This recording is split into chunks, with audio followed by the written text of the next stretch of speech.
These are some of the most well-known book tropes circulating TikTok and Instagram right now. And here's what they're doing to book sales. Tropes which were once seen as cliches in writing are now used to market and talk about books. Even I've used them in my reviews. But the question is, have book tropes gone too far? Do they promote lazy writing? Do they encourage readers to just read the same books over and over again? Or is it just a bunch of drama? Well, let's find out, shall we?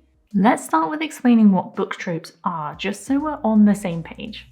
A trope is a common, reoccurring, or overused theme or plot device used within a book. But tropes aren't just reserved for books, they're also in films, TV series, games, you name it. We've all seen films that use the love triangle trope or forbidden love. These common tropes and themes are used again and again within books, and I know what you're thinking, that these tropes are just reserved for the romance genre, but nope, you would be wrong because tropes exist in every single genre out there. Here are some fantasy ones: The Chosen One, The Secret Heir, The Quest, and The Reluctant Hero.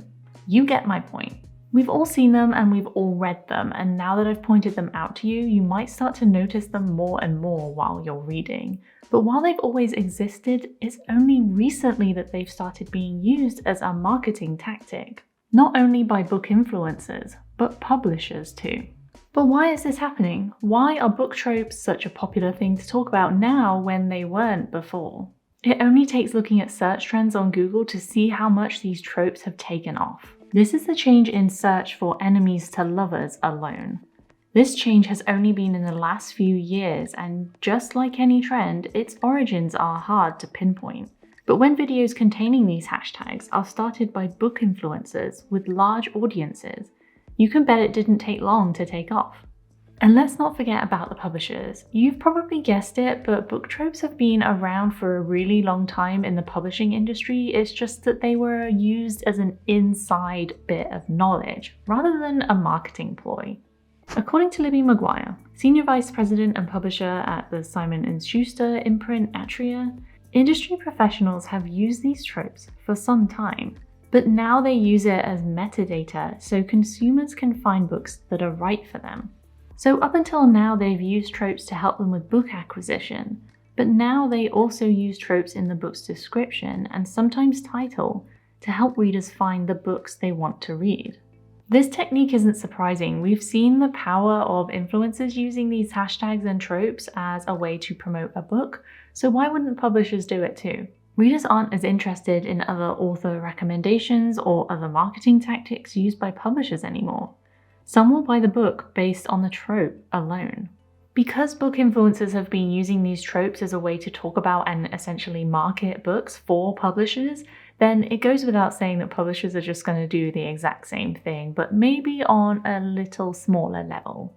In fact, according to the executive director at NPD Bookscan, Kristen McLean, they can't attribute record sales entirely to TikTok, but it has been a factor in book sales. So it's obvious by now that using book tropes is a great way to not only talk about books, but sell them too. But is this really a good thing, or are we just reducing books to the tropes they contain? There are a lot of people in the book community that believe tropes, when used in this way, encourage authors to reduce their plot lines to simple trope devices, rather than building complex story and plot.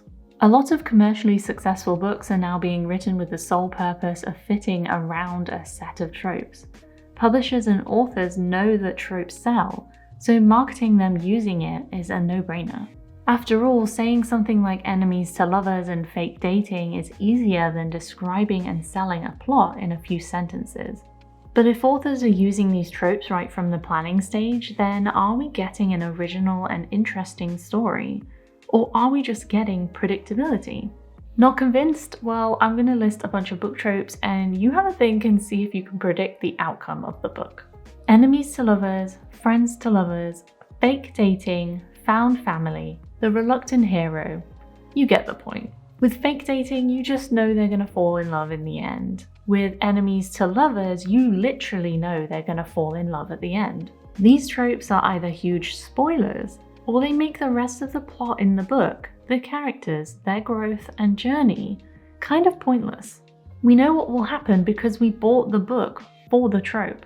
Tropes should be a natural element of the book. They can give readers something familiar to grasp onto, and they can give the characters some dimension or can be used as a plot device, but they shouldn't be the sole purpose of the book.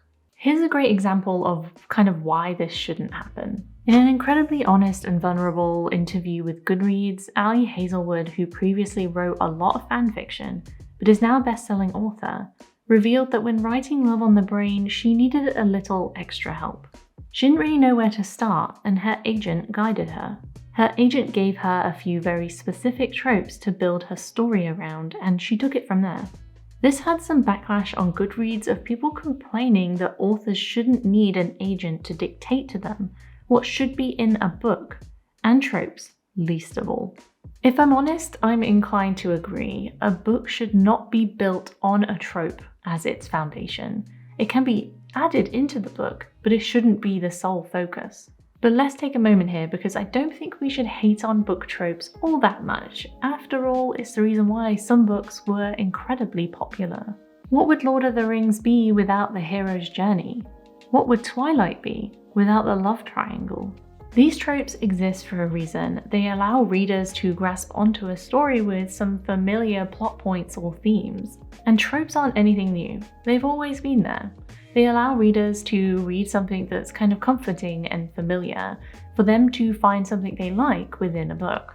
I truly believe this is why books in general have gotten so popular on platforms like TikTok and Instagram. The choice to read a book becomes incredibly easy when it contains a trope you know and love.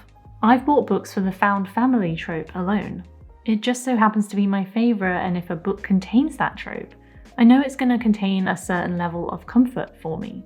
And when I asked you if you've ever bought books based on the tropes alone, your answers were pretty evenly split. Some of you thought tropes should be reserved for fanfiction. Some thought book tropes spoil the plot, and others said you actually use tropes as a way to decide not to read certain books, so you can avoid specific tropes. The last one was particularly interesting to me because some tropes, yeah, you do want to avoid them. I particularly don't like the miscommunication trope, and I think it's very annoying. And then there are content warning type tropes like obsessive partner that you might want to avoid because you just don't want to read something containing that trope. In this way, seeing somebody on TikTok or Instagram talking about a book that contains that trope will actually give you a little bit more information so that you can avoid that book altogether. Although then we start a debate on whether content warnings should be present in books, which I think they should, but that's a video for another day. The use of book tropes on TikTok and Instagram is getting a little bit out of hand. But if it means more and more people are reading books, then I'm not sure I can be mad about it. The one thing I do hope doesn't happen is that more and more books just get regurgitated that contain these tropes and little else. That would be sad. But you tell me, what do you think about book tropes being used in marketing, maybe particularly by publishers? Leave me a comment because I would love to know.